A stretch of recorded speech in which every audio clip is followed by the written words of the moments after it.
All right, my guest today is Mike Guaglione. He taught a very interesting series on the book Mere Christianity by C.S. Lewis, and I am so happy to be able to speak with him today. Mike, thanks so much for being here. How are you?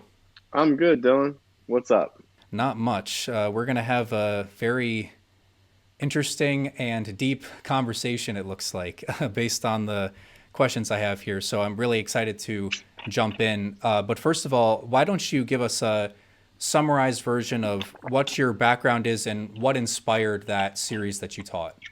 Oh man, that's funny. So I guess my background is that I am a person who, like a lot of people in life, try and figure out what's at the bottom of everything. And so that leads to all kinds of places. I think when I was younger, I poked around, read a lot of books, tried to just figure out, I was born into a religious family. So I was like, is this true? Or is the 500 other options that people are living, is that true? Mere Christianity is a book I kind of stumbled upon along the way. And I just thought C.S. Lewis did such a good job of presenting Christianity in a very simple way that really dealt with things like not just culturally, like some of the big questions we were asking, but philosophically a lot of like first principle logic. And so it started to make a lot of sense because a lot of times we ask these questions that are three or four steps removed from there's always a question behind a question. And I just found that in C.S. Lewis's approach, he really got down to the bottom, the most base questions that we have, and dealt with those. And so I loved that. So it's up there with some of my favorite books by some, I love some books by some secular philosophers. I even talked about in the course, Bertrand Russell's Why I'm Not a Christian, which is kind of like the opposite take of CS, is an interesting read too. So I've read a lot around all of these things, but I think I'm curious because born into a religious family, and had those questions at a young age, became a believer, and was definitely curious about what I was basing my life on, not just experientially or existentially, but philosophically. And that led to more and more learning and all that stuff. And then eventually Calvary asked me if I would teach a class on the book because I had read it a couple times and, might be good at it or whatever. Yeah, so one of the reasons why I wanted to have you on was because that book and a lot of books similar to that seek to explain very complicated subject matters like philosophy and Christian apologetics tend to be very heavy reads and difficult to understand.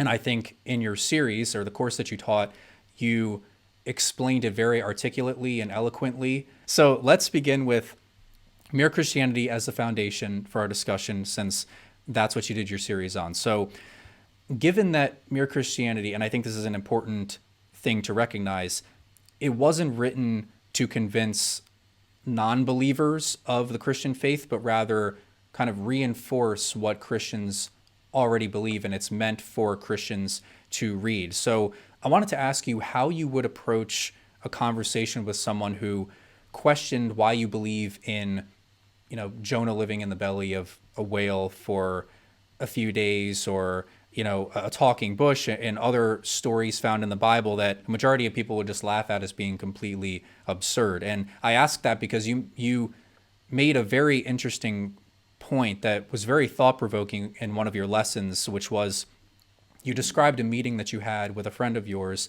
and she basically said, you seem like a very intelligent and well-informed guy, but I still can't understand why you still believe that the world began with a talking snake. Hmm. So what was your response to her? Yeah, well, I mean, context for that is I'm in Nairobi and I'm kind of new to the city and everything. And there's a lot of expats in Nairobi, journalists. And she was a journalist. I love the way journalists think. They always want to pick apart everything. And yeah, we kind of hit it off, went out to dinner. And somewhere in that process, she was just like, she had picked up that I was religious, as they would call it. And yeah, I think it was a big question because it just comes from our normal cultural, like Western cultural context. And so it was like, listen, like religious people just aren't that smart or they're unscientific or something like that. And I think in our conversation, she had picked up that wasn't necessarily the vibe with me. And so she was like, I've got to ask you this question. How could you possibly believe that all of this started with a talking snake? And I laughed, and I also had a little bit of a feeling of maybe I was like put back on my heels a little bit because anytime that question is asked, you do a little quick reassessment of yourself, right? I think just as a person who believes this stuff, like Donald Miller has a great quote. He says, "You never you never really question the truth until you have to explain it to a skeptic." And I love that because it's like the reality is I have my own questions about uh, I still have a lot of my own questions, you know? And so I just try to answer her as authentically as possible. And it went back to this idea of first principles because it doesn't really start with a talking snake. It starts with a bunch of questions you really have to answer that exist before that question. So questions around morality, the mind body problem, you know, why do we exist in the first place? Origin. People break down a worldview into origin, meaning, morality, and destiny. And there's those four huge questions, right? Where did I come from? What is my purpose? How ought I to live? And where am I going next? Every human being kind of asks those questions in some way. And so I don't necessarily base my worldview on a talking snake. I base my worldview on the answers to those questions. And so we started with a talking snake, but kind of went deeper and got into some of the first principle type of conversations that led to things that are similar to what C.S. Lewis opens with, an argument for morality. Why do we think that we ought to behave a certain way? While we're talking about the talking snake and a lot of these stories in the Bible that people kind of have questions or are skeptical of, I wanted to ask you, do you think that there is a distinction to be made between the literal and metaphorical or the analogies that are given in the Bible? Because if there is that distinction, then you would have to sort of cherry pick what actually happened versus what are stories that are just representations of a greater teaching or lesson. So do you think that that's a fair way to approach it? As far as literalism in the Bible, so there's a huge question and debate around all of that, and I can't say that I'm like the expert in all of those things. I definitely think that uh, things are messier than we like to make them, and I think one of the tough things in just the life of a Christian is um, a lot of Christianity has is there's almost a goal in Christianity to put God in a box and to have very clear cut lines and ways that things work and ways to behave. And if I've learned anything studying or just experientially, it's that God's not very easy to put in a box. And so I don't necessarily even sit down and read my Bible and say, is this a real talking snake? It's kind of I feel like there's bigger questions than that. But I totally understand that there are some people who are like, should we take the Bible literally? Scientifically, was there a talking snake? It's an important question. But I think that there's like there's 100 answers out there, and I kind of like I defer to one of the things that I talk about in the course is, man, if you pull up the list of the last 100 Nobel Prize winners in science, you'll find that a decent chunk of them, 15 or 20 of them, are going to be now these are the Nobel winners in science. It's not like literature or something.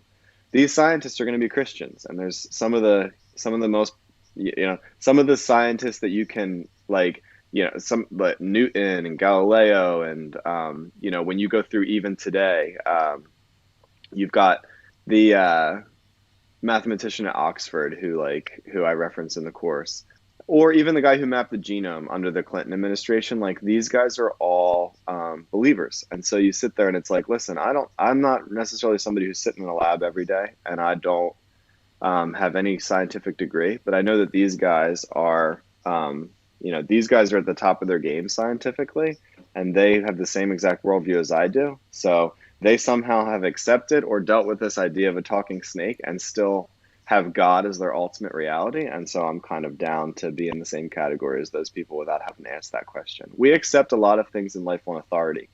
Um, I've never been to Australia, and I really do believe that Australia exists. I haven't seen it with my own eyes, but I know that there's people who have gone and come back. I know there's experts, there's maps, there's cartographers who have discovered it. So there's not enough time to get to the bottom of every question that you have in life, and so some things you'll accept on authority. I've always looked at science and said, man, there's a lot of believers in science, so I don't necessarily think that that like will be the line of demarcation that pushes me over the edge of exiting religion, because there's a ton of scientists who are religious. You mentioned there are greater questions beyond just whether or not a talking snake is plausible, and one of those was morality, and that is one of the primary points that C.S. Lewis makes, I think, early on in one of the earlier chapters. And he basically talks about that there's a law of nature or a moral law that is ingrained in us, whether we acknowledge it or not, and we Yeah, follow it. And that's why we feel guilt or shame despite being tempted to violate that law of nature. So I think that many people would be open to a higher power existing. And I think that that law of nature is a very compelling argument for that. yeah, But why specifically, the Christian God out of, there's a ton of gods, a ton of religions that people can choose to follow or believe in. And I think a lot of the belief in that can be derived from, you can look at the position of the earth. If it was a little bit closer to the sun, we would burn; a little bit further away, we would freeze and stuff right. like that. So like, Yeah, why is the earth placed at this precise location that life is able to be sustained on this planet, and that I'm able to actually speculate or have these greater questions about my existence and why we're here? A lot of those, you could make the case for a higher power and it would seem very plausible. But why specifically the Christian God, do you think? Or what case does C.S. Lewis make yeah. that resonates with you? Well, here's the thing. I think C.S. Lewis, in Mere Christianity, he forms kind of a funnel that you have to follow him through. And the funnel makes a lot of sense, because I think I've heard people start with this argument. They say, like, take a typical, like, what I would say, like, stereotypical Christian argument that I think doesn't hold a ton of weight. They'll be like an argument called the first mover argument, right? And this is the argument that, like, every effect has a cause. So something must have, if the 8 ball went in the pocket, something must have hit the 8 ball. And what must have hit the 8 ball? The cue ball. But what hit the cue ball? Me. But why did I do it? Oh, because I wanted to, and I pushed the stick, right? So it's like you're always taking a step back from every effect to a cause. And so Christians will usually say in this first mover argument that as you take steps and steps back, eventually you get back to the beginning of something. And that beginning of something, because every effect has a cause, there has to be one instance where it wasn't, and that must be the person who kind of controls the whole universe. That must be God. I don't think an argument like that holds a ton of weight, because on the scientific end, they say, yeah, we kind of believe the same thing, except in the beginning we have a thing called a Big Bang, and we believe that that is the first mover. So it's like God, Big Bang, here we are. We ended up in the same place, you know? That's the reason why somebody like C.S. Lewis doesn't touch that type of stuff and go straight for the heart of things, which is morality. Because there's something that's inescapable in life, and that is that we believe that we ought to behave a certain way, and we don't do it. And so that's a common experience that every person has. And I think that's the reason it resonated with me, is because I'm like, I don't really know all the science behind things. I don't know about first cause, ontological arguments, blah, blah, blah. But what I do know is that I wake up every day and I feel like I do know what I should do. Why do I feel that way? And I feel like that's the great launching point for all of this. So C.S. Lewis starts with morality and says, can we agree on this one idea? We are moral creatures, and we don't know why. And if he can kind of get you into that vein to agree with that, then he uses that to close the funnel a little bit more. So one of the things I like about the morality thing is people will say, well, morality is just a social construct, right? And that's a really popular thing in our time, is they'll say, at the end of the day, everything that you see in culture is just socially constructed. And C.S. Lewis makes the case that that's an interesting thing, because there's a couple fundamental problems. One is you can't really believe that there's any progress then. And that's very strange, because our culture is very into the idea of progress. In fact, like, the most liberal of us are called progressives, right?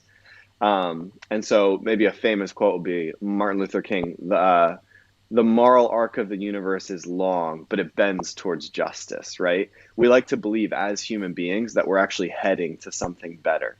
And and C.S. Lewis like kind of like deconstructs this idea. He's like, listen, if you believe that morality is a social construct, there is no such thing as moral progress. So if you think that slavery is wrong, that's silly. If you think that like, abortion is right or wrong, that's silly. Everything that you're kind of fighting for, like if you took our hot topic cultural issues, right?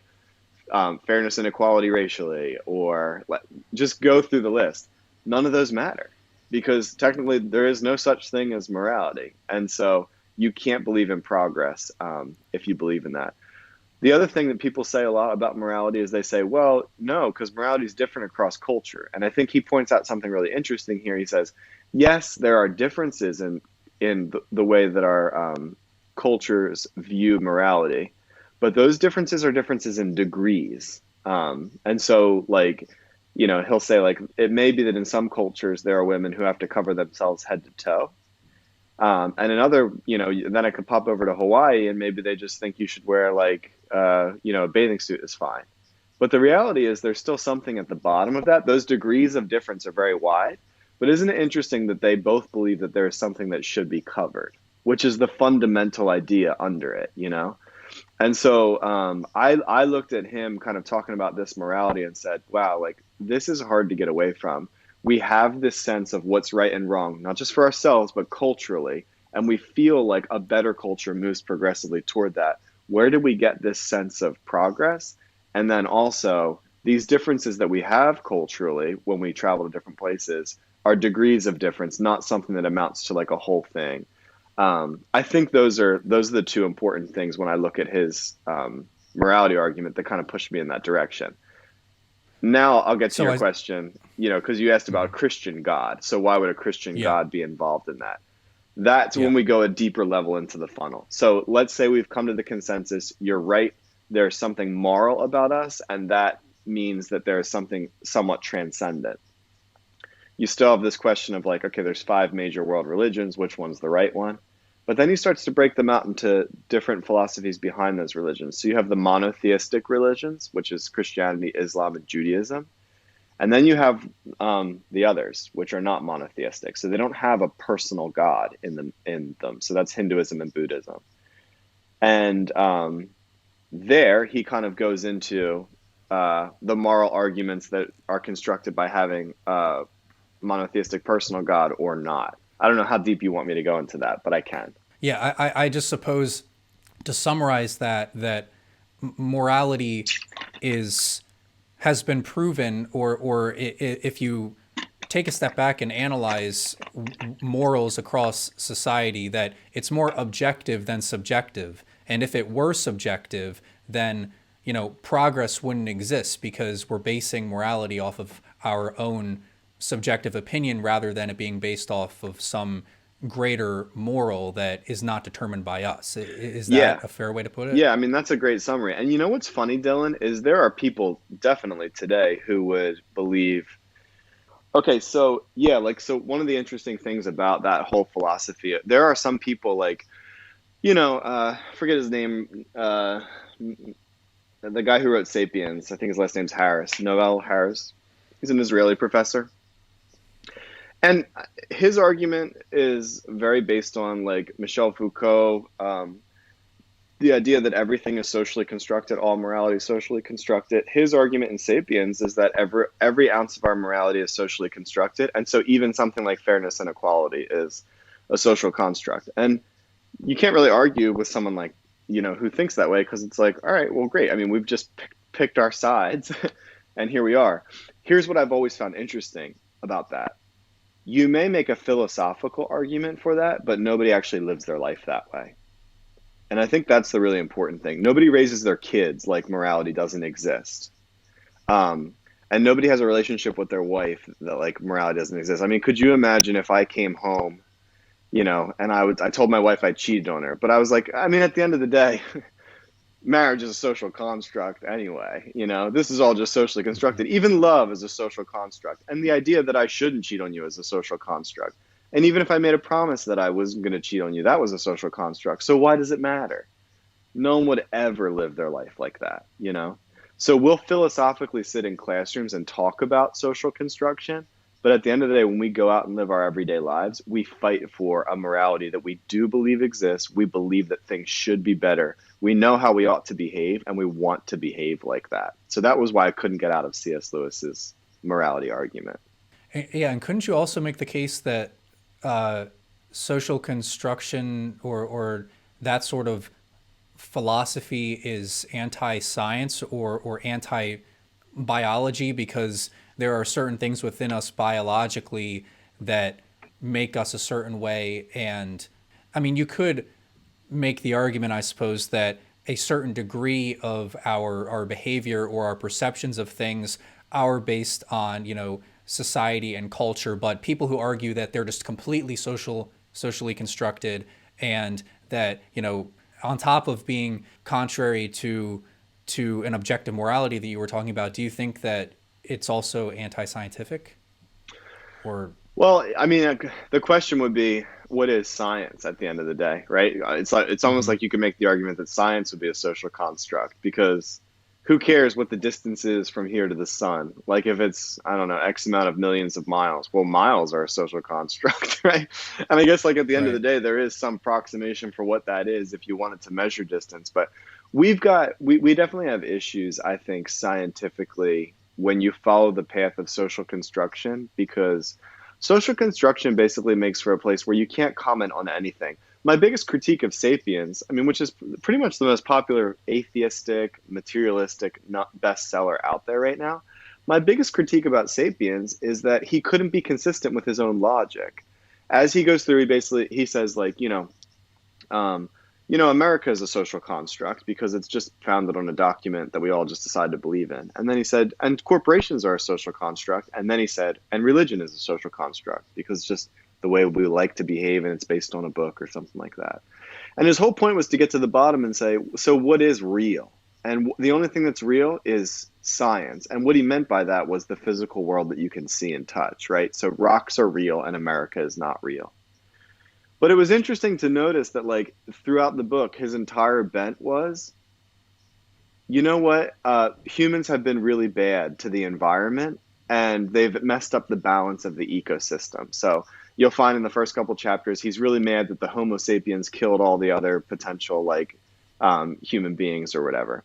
Or he'll be like really mad about how we're polluting the planet. And like, my big question the entire time was, why does it matter? I mean, isn't Right. fairness to the ecosystem, isn't that just social construction?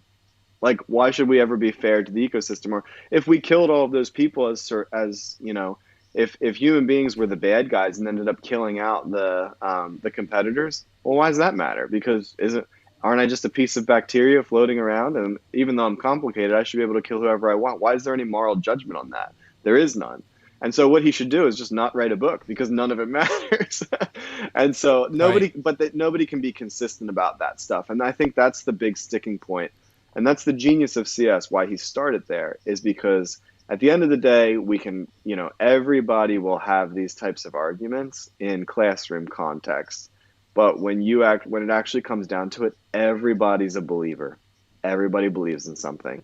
And everybody thinks that there's some way that things should be. And it's really hard to say that I can't imagine waking up and being passionate about something happening and at the same time my philosophy being but all of my passion is socially constructed. It's really interesting to ponder that. I just wanted to return really briefly to back to the moral law. C.S. Lewis explains one of his justifications for it is that he runs through different impulses that we might feel in a given situation. So, for Hmm. example, if we see someone in danger or drowning, we feel the urge to help them, but also the self preservation to stay safe.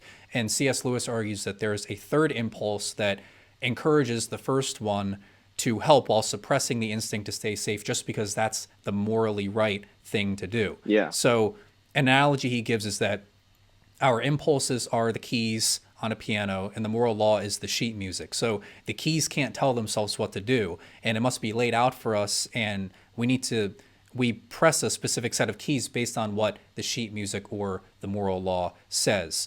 So that makes sense to me and it's fairly easy for me to understand. But then I thought about something that might challenge that, which is what do you think about people who might be mentally compromised, such as sociopaths, or I don't know the right psychological term for it, but people who don't feel any remorse for bad actions that they have? Like, are they simply ignoring the moral law and throwing away the sheet music and just winging it, and therefore they results in their deviation from what we would deem as morally correct? Yeah. Well, I mean, there's a scientific question there that is above my pay grade. Of there are definitely neuroscientists who would say that there is a proper brain function that like is normal, that human beings should have. And there's no Mm-hmm. question about it that people who have had certain trauma in their life, or people who have brain damage or something like that, they can develop certain pathologies that are outside of the norm. And so I don't know that I focus too much in a lot of these conversations on the exceptions. Usually the rule is kind of where I go, because it's just like, here, Mm-hmm. this is the felt experience of most of us. So do we throw the baby out with the bathwater because there's a person somewhere who doesn't feel remorse? I'd probably go more with the direction of, yeah, in a lot of those instances, there's probably like a strong amount of trauma that person has experienced, or there's something with their cognitive function that may be off. The normal experience of human life is to feel remorse for killing someone. When you don't see that, I think like in a lot of instances, if you got to the bottom of it, you would find a history of sexual abuse. You would find, some type of trauma. Um, I loved Bessel van der Kolk's book, The Body Keeps the Score, and I cite it a lot because I think it kind of gets to the root of the question that you're asking. But let me kind of like come at it from a different angle. It's more, when I read The Body Keeps the Score, I realized that how much our brains are impacted by the things that happen to us in life. So in when they he's a super well-known psychologist, and when they did some surveys of people who are in some mental hospitals, who are diagnosed bipolar, have multiple personality disorder, those types of things. Uh, Bessel asked them a bunch of questions about their history, and 25% of respondents said something that I'll never forget. He said they had a question on their questionnaire that said, "Did you ever feel safe with someone?" Um, and you were supposed to put who that person was, but 25% of the respondents said, "I never felt safe when I was a child." Like as a Mm-hmm. child, they never felt safe at home.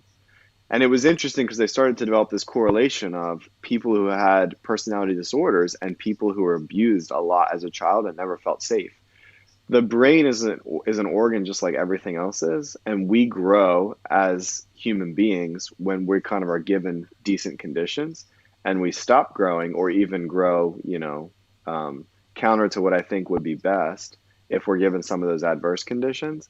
So I think that like what I get inspired about in that is I kind of look at things and say, all right, I the way that I live my life actually has a tremendous effect on people, because we, for some reason, we're given a lot of responsibility over each other's well-being.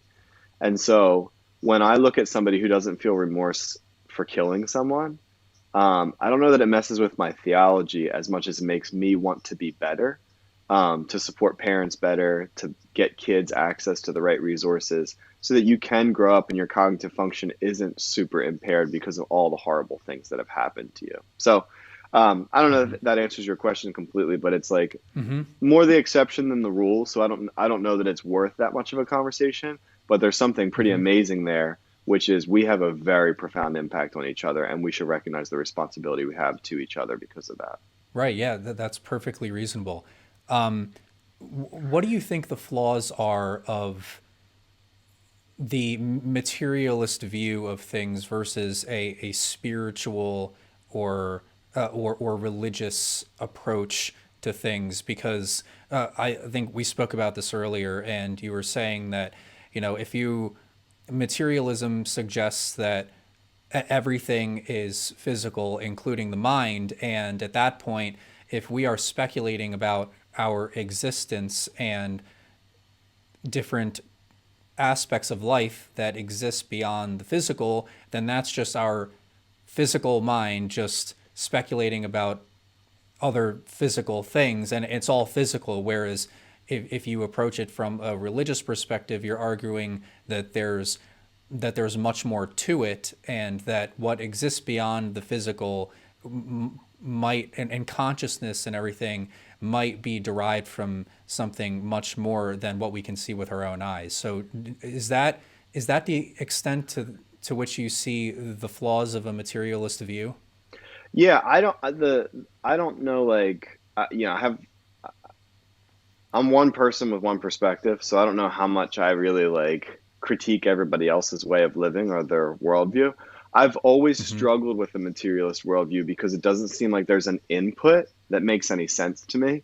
So, like, human beings are the hardware, and I would call the mind or the soul or whatever God kind of breathed life into us, I would call that the software, you know?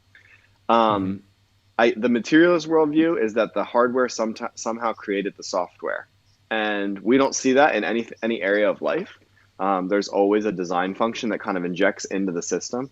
I think one of the analogies I gave in the class is like it's basically imagine doing like when we do Google, right? Google is basically you've got servers that exist somewhere that store tons of information, and the software is what you see on the browser, and you type in like you know um, best restaurants in New York City. And so it's like it's going to spit out information. That's what the software is supposed to do, right?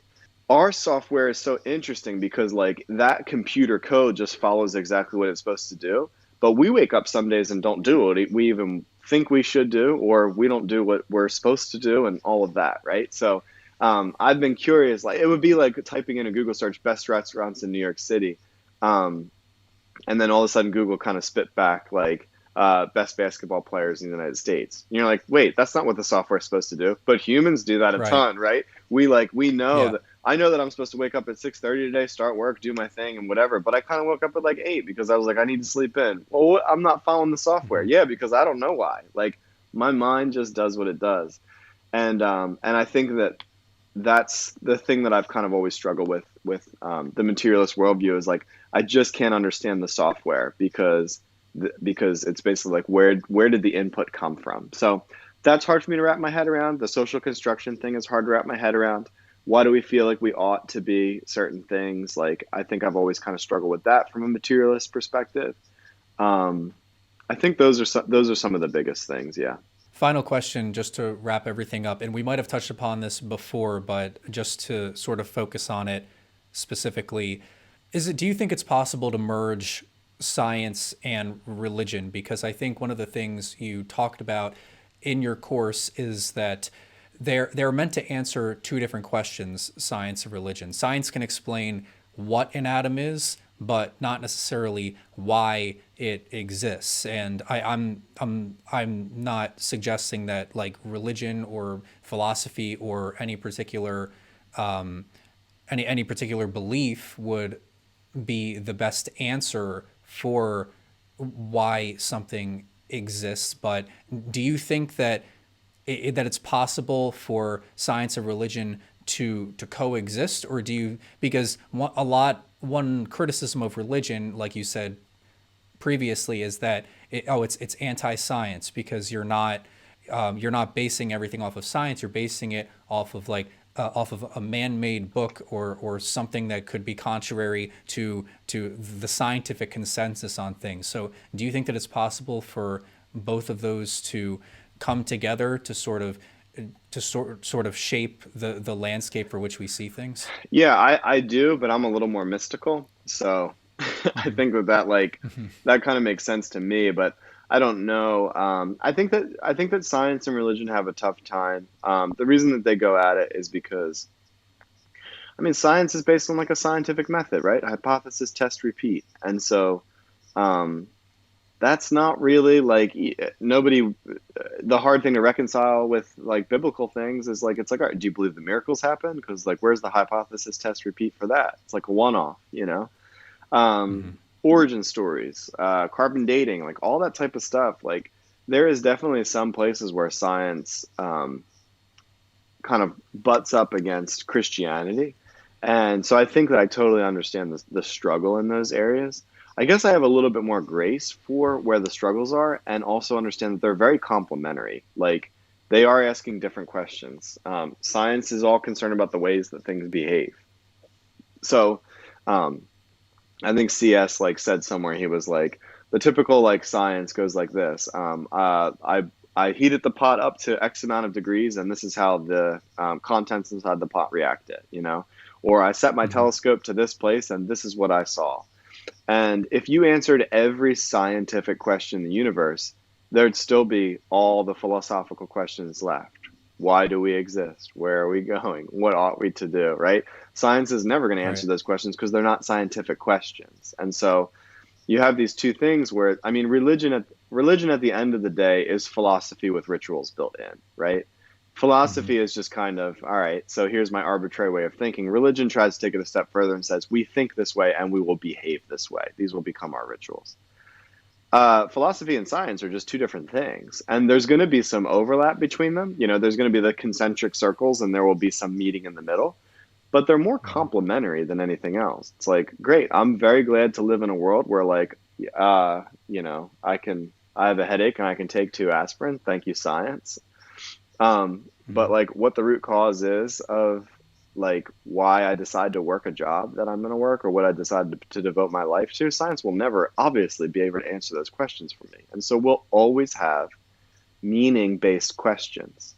And to me, that's the fun part of exploring like the stuff that we see in mere Christianity is um, I guess at the end of it, I really believe that you would get to, I think that you can arrive to a place. I mean, here's the cool thing about life. Life will not let you not make a decision. You've got to make a decision on how you're going to live your life. And even saying, well, I'm not going to make a decision on how I'm going to live my life is kind of a decision, you know? Hmm. So we all have, if you're born and functioning person in this world, you've got to make a decision of how you're going to throw yourself in a direction and why you're going to do that. And that's never going to be a scientific question. So you'll have to get to the bottom of that and figure it out. Most people go through their life without really answering that question. But I think that's a loss because I've been kind of reflective like in my own life about some of the things I would say the biggest thing turning 30, the biggest thing that you realize is if you don't make a decision to do stuff, you'll be doing stuff still. It'll just be by accident. And I think Hmm. most people live their life um, and because they haven't come to like they haven't drawn a line in the sand of what they believe and why. They live a life just like everybody else does, but most of the things that happen in it are somewhat haphazard and maybe kind of feel like an accident when it's all said and done. And my primary conviction is that life doesn't have to be that way, that you can make those choices in the beginning, you can decide what you believe, and that that's your launching out point to heading in a direction that you can be happy with, proud of, and like my personal conviction is on that journey you can actually meet God. And so that's why I encourage people to get to the bottom of this. I'm not interested in a debate. I'm totally fine if somebody says, I believe that everything in the world socially constructed. Great, like I've got some of my best friends are like that, to be honest, and I get that it's like they're complex questions and it's hard to figure out. So I have tons of room for there to be 1,000 answers to a lot of things, but I have found in my own search for meaning that I really do want to get to the bottom of some of this stuff and decide what I believe because you really don't get another option. Yeah, I know that these are very, just like you said, they're very complicated and deep questions that really get you thinking. But I knew that you would have very well thought out responses. So I'm so grateful that you took the time to talk about this with me today. And I hope that other people can benefit from hearing our conversation as well. Yeah, So you're welcome back anytime. And thank you so much for being here. cool. Thank you, Dylan.